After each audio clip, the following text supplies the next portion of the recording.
गुरु माँ प्रणाम। रायपुर से माँ, 4 तारीख को जो साधना आपने शुरू करने के लिए बोली थी वो मैंने शुरू की थी और उसमें मुझे 2 बार अनुभव हुए हैं।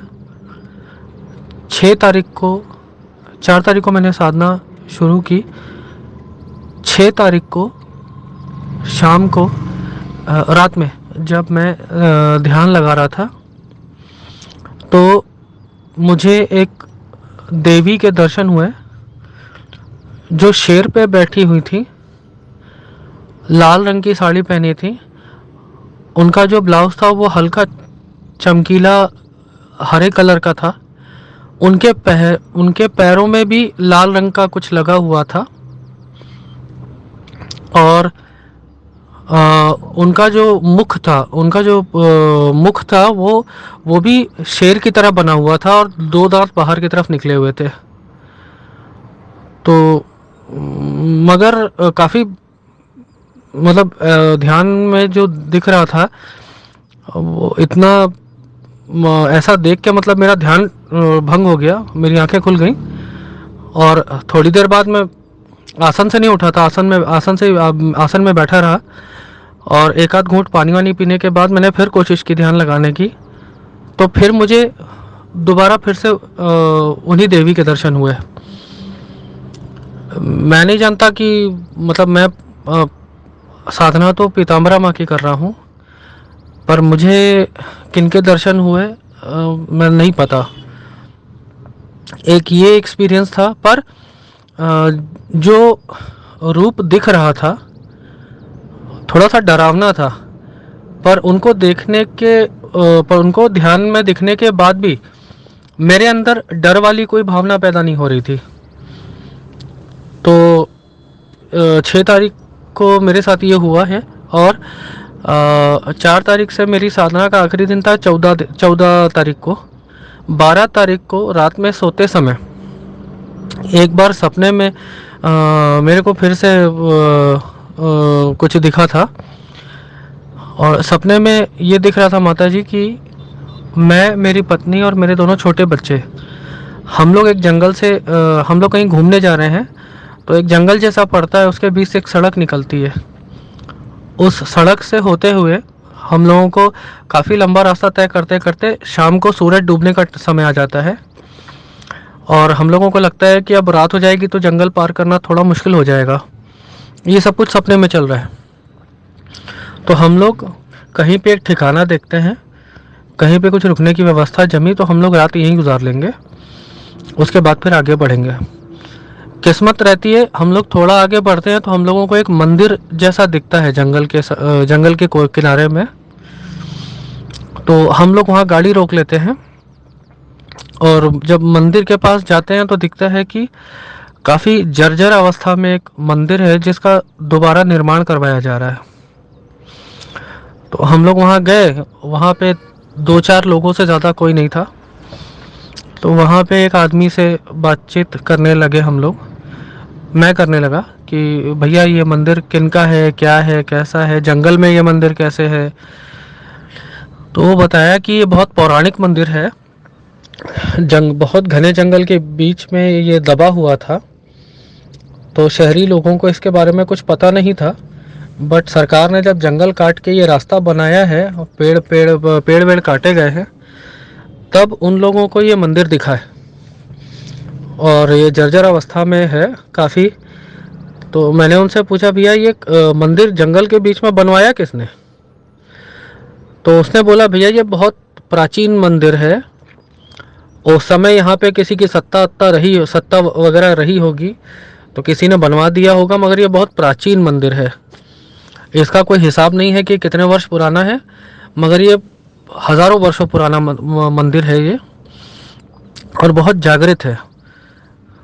मैं बोला अच्छा ठीक है। और उसने मुझे ये भी तुरंत बता दिया कि भैया आपकी भलाई इसी में है कि आप यहाँ पे रुक जाएं, क्योंकि ये जंगल आगे बहुत सारी घटनाओं से भरा पड़ा है और इसके आगे आप परिवार के साथ है, छोटे बच्चे हैं, आगे सफ़र करना आपको अच्छा नहीं रहेगा। तो मैंने उसी समय उससे पूछ लिया कि भैया यहाँ हमारे रुकने की कुछ व्यवस्था हो पाएगी? तो उसने बोला कि मैं आपके रुकने की व्यवस्था कर दूंगा, कम से कम एक रात गुजारने की व्यवस्था तक तो हो ही जाएगी। मैं बोला कर दीजिए भैया, हम लोग मंदिर के दर्शन कर लेते हैं। तो उसने प्रसाद वसाद दे दिया, हम लोगों ने जाके दर्शन किए। तो माँ जब मैं अंदर गया तो वो देवी का मंदिर था, और उस मंदिर में अंदर पीताम्बरा माता की मूर्ति रखी हुई थी, हाथ में गदा पकड़े हुए और राक्षस की जीवा पकड़े हुए, और काफ़ी बड़ी मूर्ति थी वो। तो सपने में मुझे ऐसे दर्शन हुए। तो सपने में मुझे माता के मंदिर में माता के दर्शन हुए 12 तारीख को रात में। और जब ये सपना मेरा टूटा है तो मैं सवेरे उठ के घड़ी देखा तो 5 बजने में 15 मिनट बाकी थे। तो फिर उसके बाद मैं नहा धो के मैं अपनी पूजा करने लगा। एक ये एक्सपीरियंस था माँ जो मेरी इस समय की साधना का 4 से 14 तारीख की साधना का हुआ था मेरे को। और माँ 4 से 14 तारीख की साधना के बाद भी मेरा जो कोर्ट केस वगैरह चल रहा था उसमें एक अवसर मेरे को मिला है। मुझे जो 4 तारीख से 14 तारीख की साधना के बाद जो एक अवसर मेरे को कोर्ट केस में मिला है वो ये है माँ कि मेरे संपत्ति के जो कागजात चोरी हो गए थे और जिन लोगों ने चोरी किए थे वो लोग अब खुल के सामने आ गए हैं, और उन लोगों ने मेरे कागजात क्यों चोरी किए थे, उसके पीछे उनके क्या मकसद थे, वो सारी चीज़ें भी अब खुल के सामने आ गई हैं।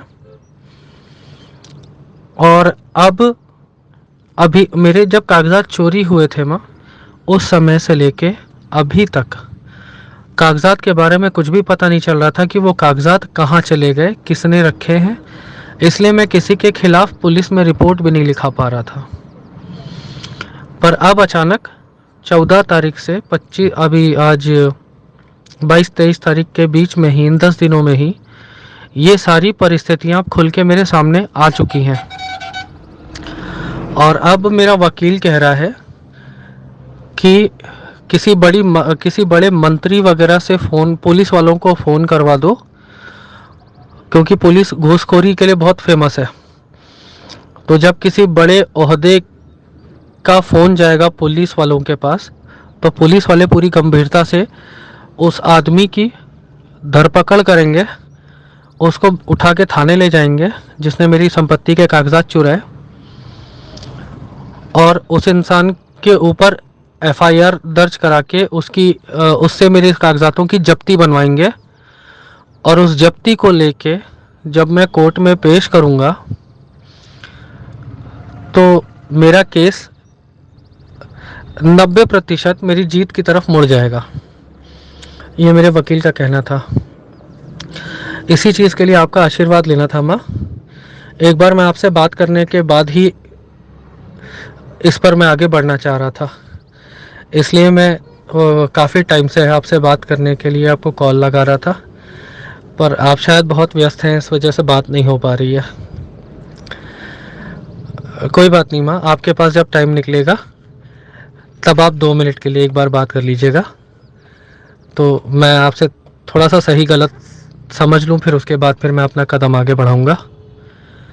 आपका आशीर्वाद बहुत ज़रूरी है माँ मेरे लिए। धन्यवाद माँ, प्रणाम।